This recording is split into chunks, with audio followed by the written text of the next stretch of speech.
In this video, I'm going to do a detailed review of the stencil printer that is shown in the video that I just released. So please enjoy.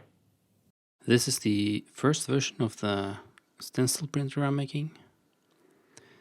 I made it because I was having some problems getting a good yield on the FPC base PCB series that I'm making. It has two FPC connectors on each board, and these FPC connectors has 40 pins each with 0.5 millimeter distance between each pin.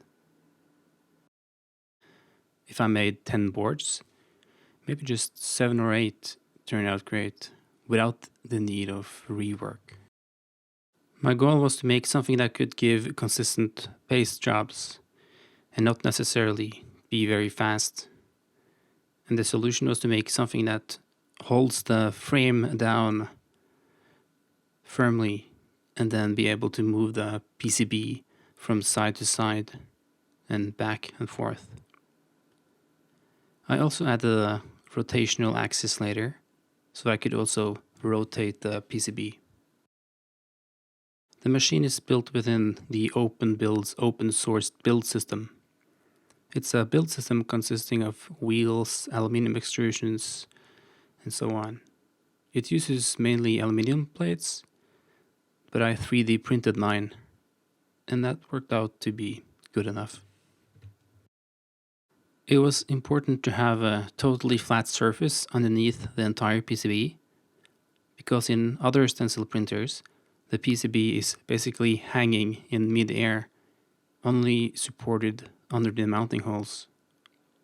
I think the normal design could push the PCB downwards when you apply paste, so that it can get trapped on the underside of the stencil, which can lead to a bad paste job.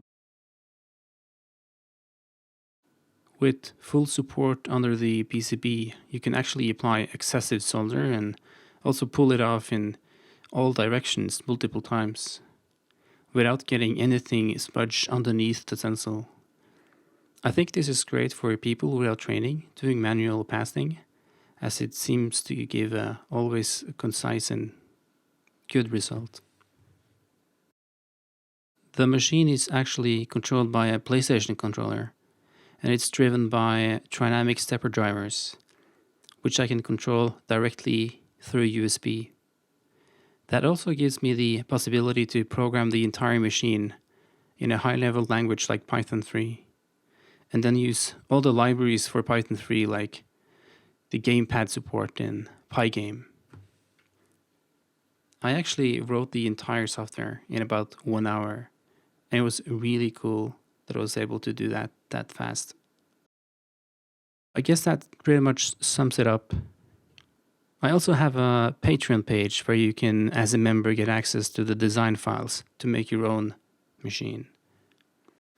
And if you like this kind of content, please consider subscribing on YouTube.